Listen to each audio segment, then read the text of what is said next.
Assalamualaikum warahmatullahi wabarakatuh. Perkenalkan, nama saya Mustakbirillah. Saya merupakan calon guru penggerak Angkatan 8 dari SDN BB Hilir 3, Kabupaten Hulu Sungai Utara. Baiklah, pada kesempatan kali ini saya akan menyajikan demonstrasi kontekstual modul 2.3 tentang supervisi percakapan coaching atau pengamatan terhadap coaching yang dilakukan oleh teman sejawat. Pada kesempatan kali ini, saya akan melakukan supervisi atau pengamatan dari proses coaching yang akan dilakukan oleh teman sejawat calon guru penggerak saya. Tentunya, dalam supervisi juga harus menggunakan paradigma berpikir coaching, yakni mengembangkan kompetensi untuk mengoptimalkan potensi pada setiap individu. Nah, pada sesi supervisi ini, saya melakukan 3 tahapan, yaitu perencanaan, pelaksanaan supervisi, dan tindak lanjut.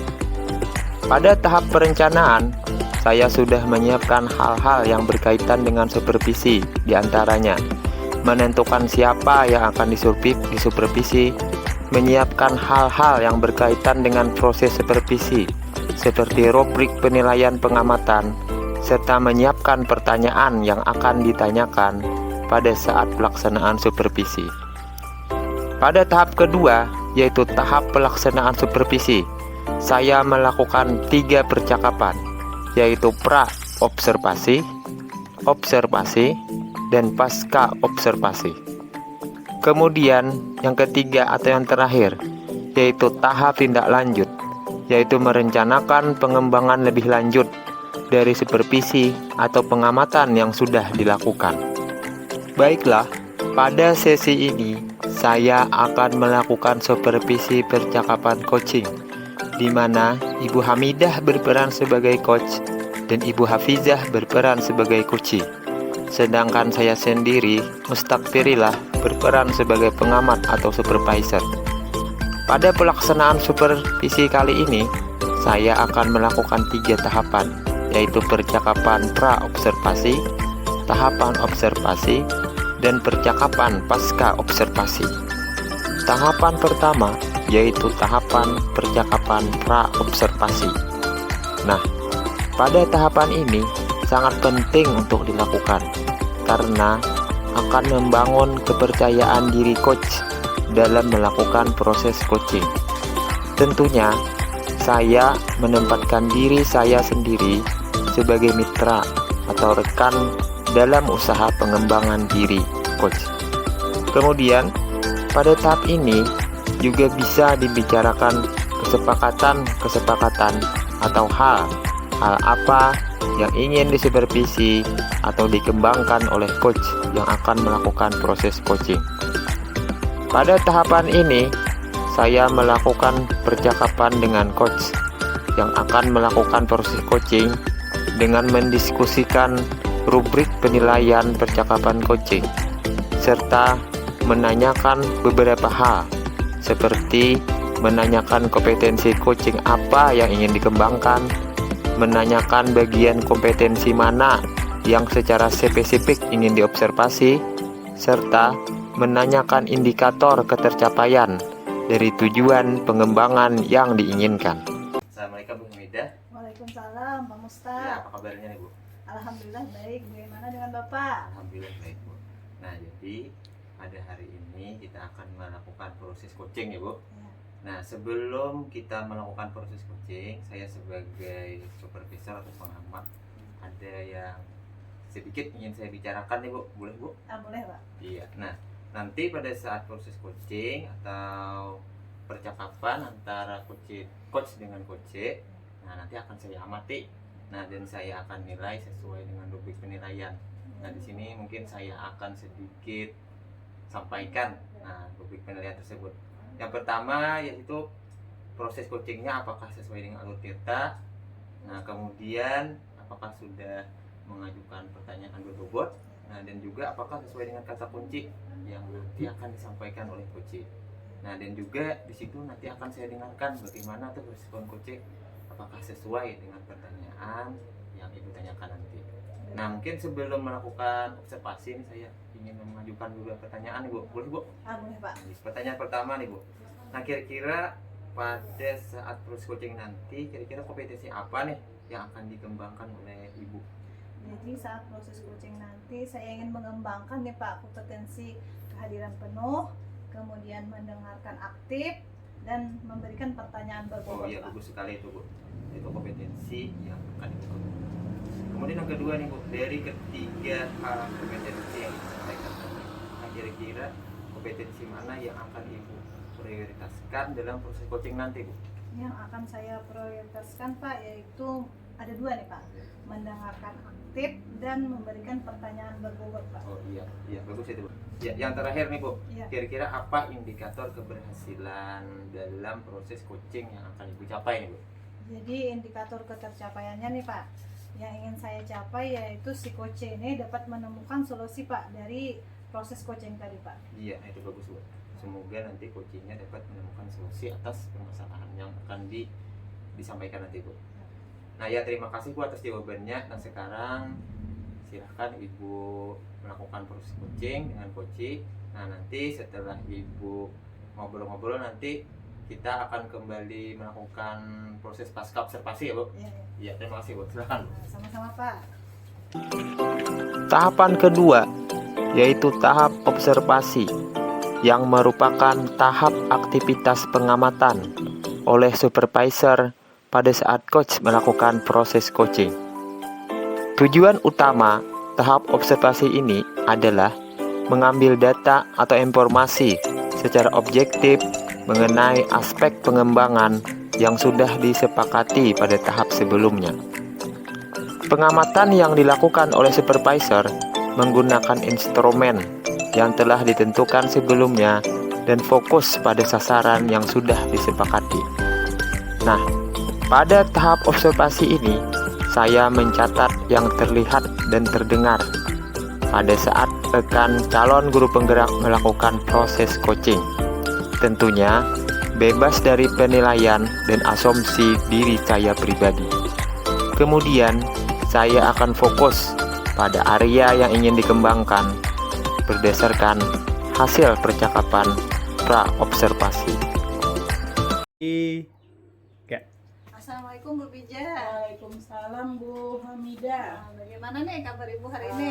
Alhamdulillah baik Bu. Nah, apakah Ibu ada waktu nih? Saya ingin mengajak Ibu ngobrol sebentar nih, mudah-mudahan tidak keberatan.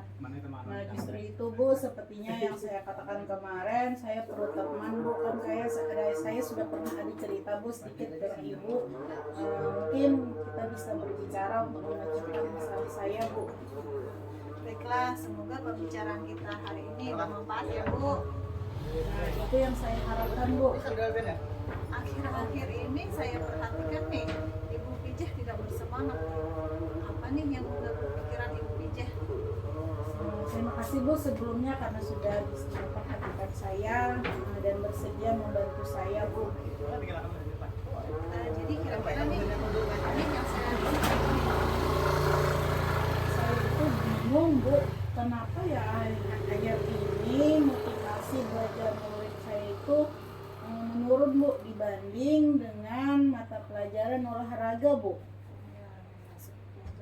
Lalu nih, Ibu kan tadi bingung kenapa pelajaran olahraga itu lebih diminati oleh anak nih. Lalu apa yang menjadi tujuan akhir Bu dari obrolan kita hari ini?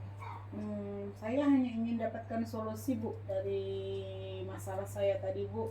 Mudah-mudahan minat dan motivasi anak saya itu sama di setiap mata pelajaran Bu. Oh ya, baik Bu. Kalau begitu Bu, Ibu Pijah coba ceritakan nih kepada saya apa nih yang Ibu rasakan saat ini? Saya itu Bu merasa kalau saat saya mengajar itu murid-murid saya itu kurang memperhatikan saya Bu. Dan mereka kurang antusias terhadap pelajaran saya. Seperti itu ya Bu. Ya Bu. Jadi menurut Ibu nih anak-anak ini kurang antusias dan kurang memperhatikan nih dalam pembelajaran Ibu. apa nih yang membuat Ibu Pijah merasa murid-murid itu kurang perhatian dan kurang antusias dalam pelajaran Ibu? Saya itu Bu merasa murid-murid saya itu tidak bisa mengikuti pelajaran saya Bu. Misalnya mereka dari ekspresi mukanya kurang senang, Ya. kemudian mereka banyak berbicara dengan teman-teman di sampingnya. Nah, tapi Bu, ketika disebutkan atau ada pergantian mata pelajaran ke olahraga itu Bu, mereka sangat senang sekali Bu. Mereka jingkrak-jingkrak bahkan kesenangan gitu. Seperti itu. Baiklah, saya mengerti nih maksud Ibu Pijah mengenai hal tersebut. Coba nih Ibu jelaskan dulu nih bagaimana proses pembelajaran yang Ibu lakukan di kelas nih. Kalau yang di dalam kelas itu ya Bu, seperti biasa Bu, saya berdoa, setelah masuk itu berdoa, melakukan apersepsi, kemudian menjelaskan tujuan dan kegiatan pembelajaran yang dilakukan. Kemudian saya itu akan menyampaikan materi Bu. Kemudian murid itu saya minta untuk mengerjakan tugas Bu. Kira-kira itu ada yang salah Bu atau ada yang kurang Bu? Kalau menurut Ibu apa tuh yang kurang tepat dalam pembelajaran tersebut? Kayaknya itu mungkin itu ya Bu, pembelajaran seperti itu saya lakukan tiap hari. Mungkin itu jadi pembelajaran yang monoton dan tidak bervariasi ya Bu. Iya. Kalau pelajaran olahraga sendiri tuh bagaimana Bu? Kalau pembelajaran olahraga itu kayaknya Bu lebih banyak permainan dan mereka belajarnya itu bisa di luar ruang kelas Bu. Oh, iya. Jadi kalau begitu Ibu sudah tahu kan nih penyebab kurangnya motivasi murid-murid terhadap pembelajaran Ibu di kelas, berbeda dengan pembelajaran olahraga Iya, tadi Bu. Terus ada lagi tidak Bu yang menyebabkan murid-murid tadi kurang antusias dalam pembelajaran Ibu? Kalau selain dari itu tadi ya Bu, mungkin saya ini bukan guru yang menyenangkan Bu, belum menjadi guru yang menyenangkan bagi murid saya Bu. Jadi menurut Ibu tuh bukan guru yang menyenangkan. Nah, kalau menurut Ibu sendiri guru yang menyenangkan itu seperti apa Bu? Mungkin yang pertama dulu ya Bu, awal kita masuk ke dalam kelas itu mungkin kita dengan senyum dulu Bu. Oh ya, Dengan senyum, peduli dengan murid dan ramah Bu. Serta mungkin penampilan kita itu berpakaian dengan rapi Bu. Mungkin dari situ mereka bisa menyenangi kita Bu. Seperti itu ya Bu ya.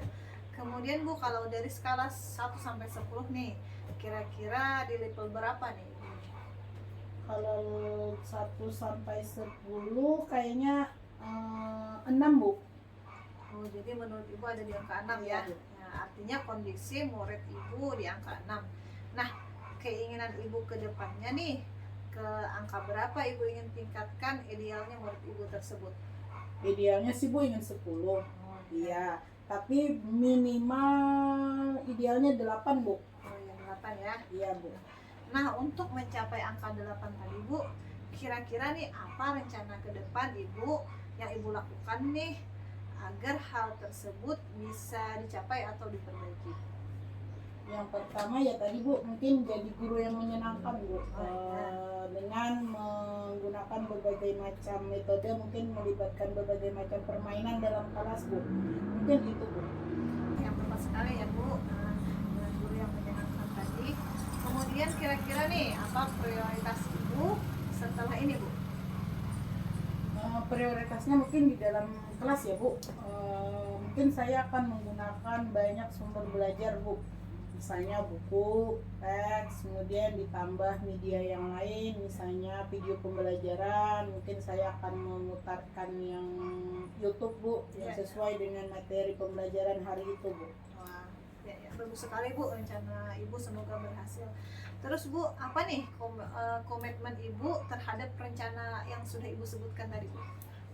Kalau masalah komitmen ini kan berhubungan dengan proses pembelajarannya ya Bu. Supaya antusias anak itu meningkat. Mungkin saya akan membuat rencana pembelajaran yang menggunakan sumber belajar yang banyak Bu.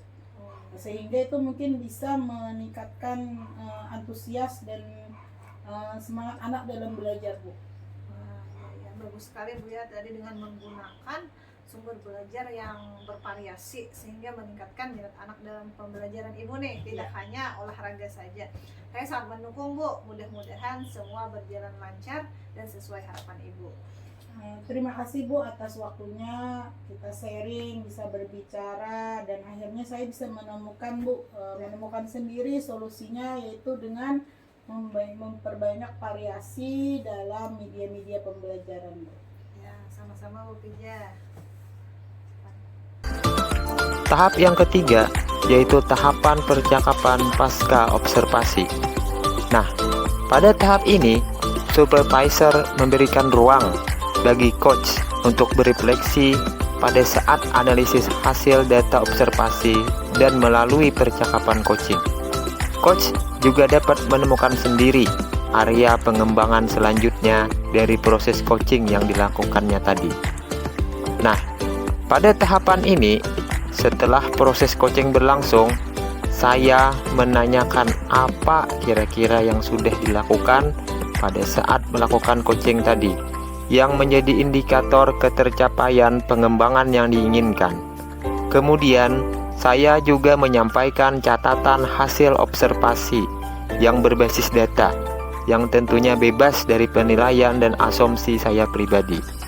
Kemudian, fokus pada area yang ingin dikembangkan berdasarkan hasil percakapan pra-observasi.